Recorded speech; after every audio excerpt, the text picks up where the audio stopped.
What's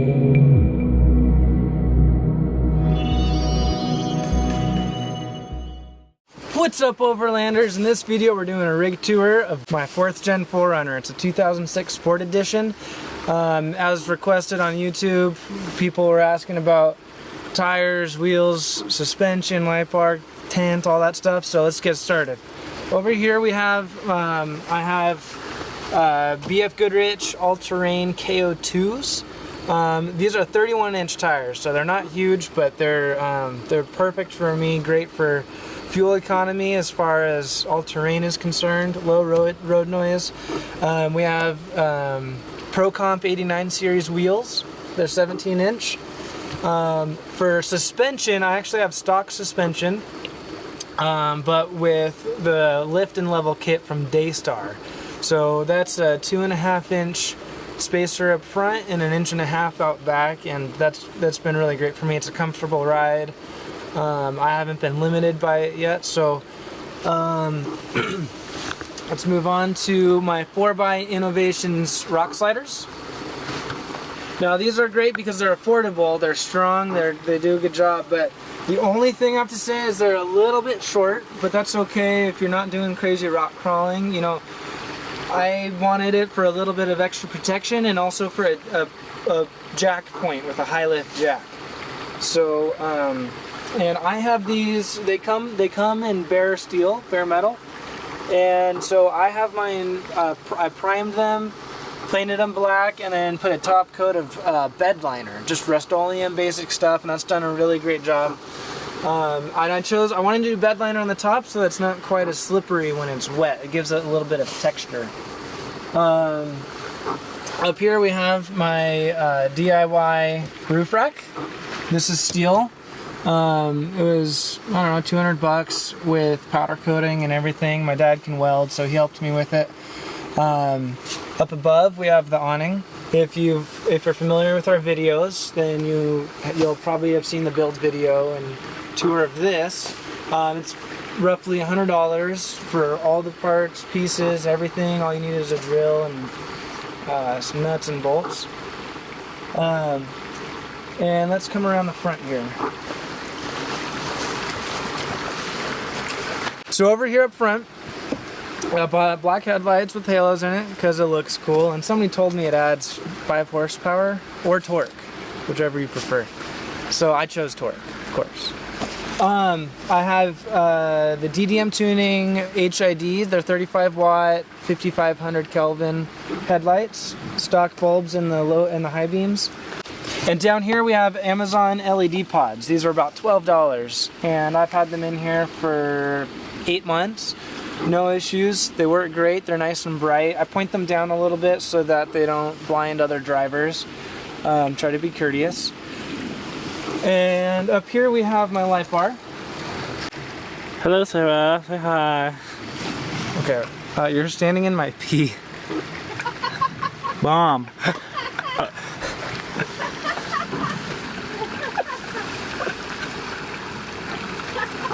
Alright, and up here we have my light bar.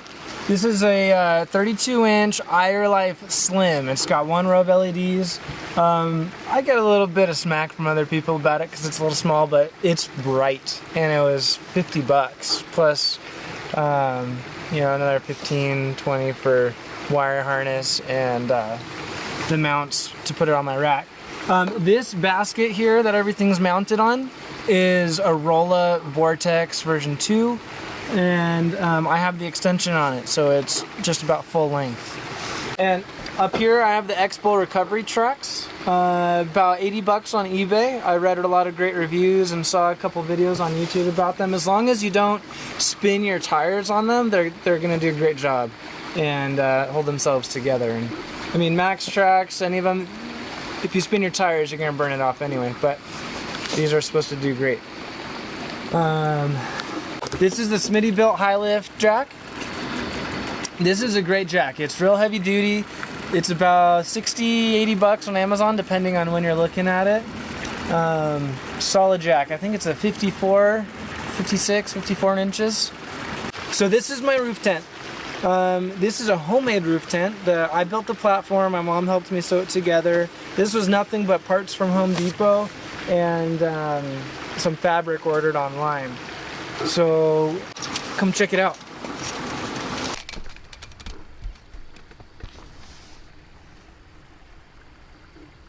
And so over on back we have a just a basic platform made out of wood, covered in bed liner. I love bed liner. But yeah, it's just a piece of plywood, couple supports on it, and it does great because my toolkit and all of our camping gear fit perfectly underneath. Just some Rubbermaid containers.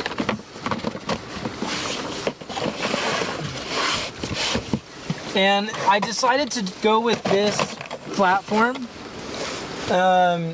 for a number of reasons, actually. With something more basic like this versus drawers, you save weight, save money, you save time to make it, and you actually save a little bit of space because you add wood, you add walls, and that takes up more space, inches of space, which is actually very valuable when you have the extra drawers and a support down the middle, things like that. So those are those reasons that I went with just a basic platform. Stuff underneath, stuff on top, does a great job. So over here, our shower of choice is the water port. This is a great tank. It's 3.3 gallons, and what's really awesome is that it gets its pressure just from a regular old garden hose. So a lot of tanks you need to fill up with a compressor. You don't need any of that. And it has a fill tab, a fill hole in the top, so if you're at a river and you need a refill out in the middle of nowhere, you can do that and use a compressor. But this is just a really solid product. It gets warm in the sun. It gets warm even in colder weather, as long as the sun gets to hit it. So let's go check out the dash. Okay, to start off in here, communications is we have a Uniden Pro 510 XL CB radio.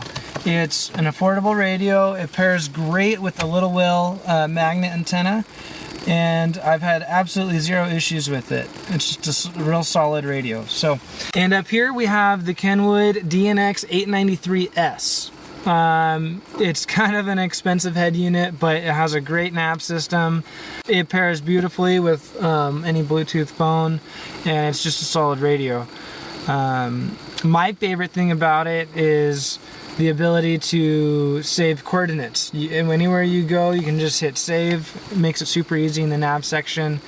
And it also has a really cool trip computer that tells you how long you've been driving, how long you've been stopped, average speed, and I like to check all that stuff because it's fun.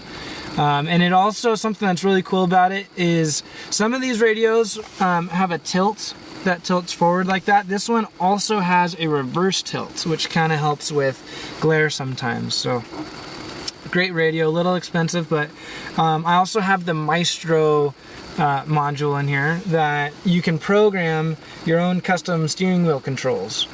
And through that, we get the steering wheel controls, we get we get to plug into OBD, so anytime any check engine light, any check engine code that comes up, it'll come through on the stereo.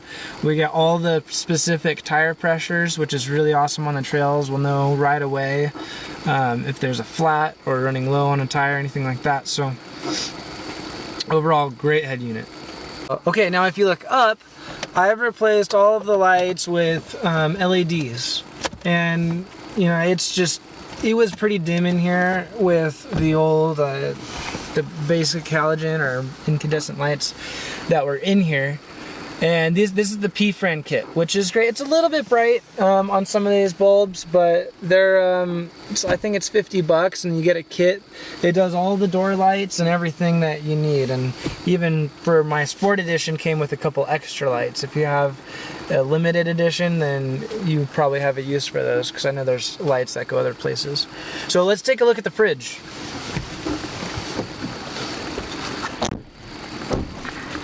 So over here we have my EdgeStar FP430. It's a fridge freezer, so you can get it down to freezing temperature.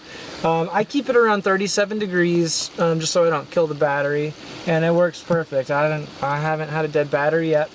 It's about $500 new. It's a 43 quart. And that's all I can say. It's just a great fridge. And a couple things that I left out when we filmed this video is the Coleman camp stove. We just used the little green propane tanks that you can find pretty much anywhere. We also use those on our heater buddies, which are amazing little heaters that are great for heating up the tent before going to bed or getting up in the morning. Definitely a must-have when camping in the cold. And so anyway, as always, thank you so much for watching, and stay tuned for the next one.